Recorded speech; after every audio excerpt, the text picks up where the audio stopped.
Hotel stocks getting hit hard this year amid the pandemic as it weighs on travel demand. But despite uncertainty of when the industry could bounce back, our next guest is pushing full steam ahead with reopening. Joining us now for more is Intercontinental Hotels Group America CEO Elie Maalouf. Elie, thanks for joining us. You oversee more than 4,300 hotels, and I believe most are open. What is occupancy like?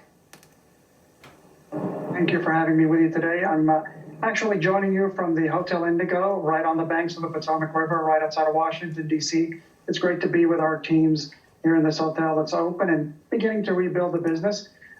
We have over 97% of our hotels open in the Americas.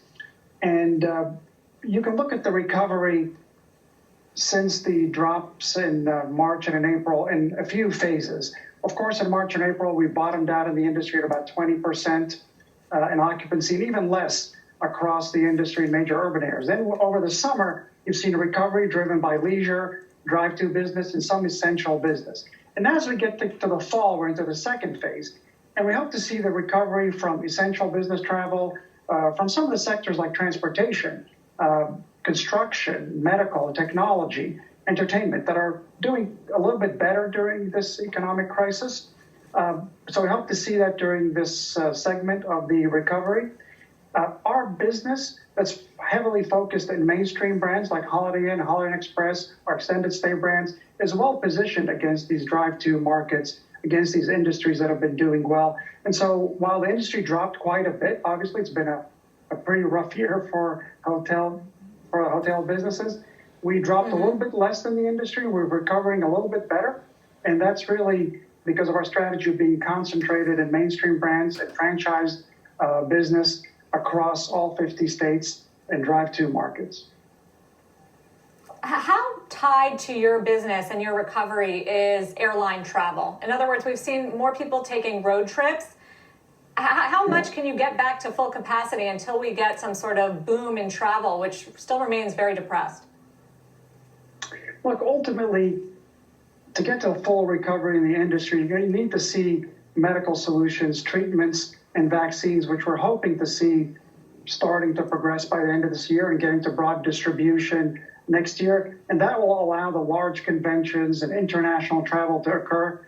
But already you're seeing domestic travel occur in countries where the vaccine gets contained. So if you look at Asia, in China in particular, where we have a very big business at IHG, as the virus got contained, domestic air travel started to grow, and we're now into single digits as an industry, down to last year in terms of demand. And I think you're starting to see some recovery in domestic air travel in the United States. The intercontinental travel will take some time. It will take also the medical solutions to arrive.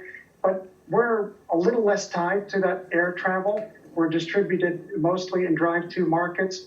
Over 84% of our rooms in the United States are in mainstream brands like Holiday Inn, Holiday Inn Express, and our extended stay brands.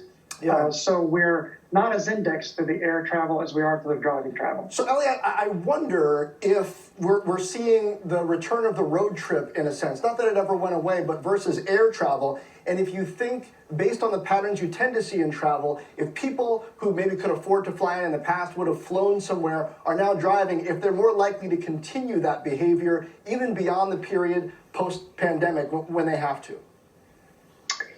You know, John, I think you'll see both. I think the American public, there have been road trippers forever. You know, at the heart of the Holiday Inn brand was Kevin Wilson's desire to build Holiday Inn hotels for people's road trips. And that continues. But people love to travel to more distant destinations and to get on planes. And I am confident that when there are medical solutions that arrive, and hopefully soon you'll see people get on planes to get to the more remote destinations and explore. You know, the fundamentals of this industry are still very strong, and they're really driven by the growth of the middle class and the growth of GDP around the world. And when people achieve a level of well-being, they really want to travel and explore and expand. And I don't think that's fundamentally changed. In fact, what we've seen during this pandemic is, while everybody's been locked down for 6 months, their desire to travel has not gone away. It's just been suppressed and restricted by travel restrictions. But as those lift, we see people want to go back and travel. So I don't think that you're going to see a shift from one mode of travel to another. I think you're going to see both grow again after we get across this pandemic. Yeah, we've heard that a lot from folks in your industry. Thank you for joining us. Well, thank you, Sarah and On John. the Good to loop. be with you. Up. Goodbye. Good to have you. Up next, your earnings roundup. We've heard from a slew of companies this afternoon. We will break down the biggest movers. A lot of them are moving up sharp.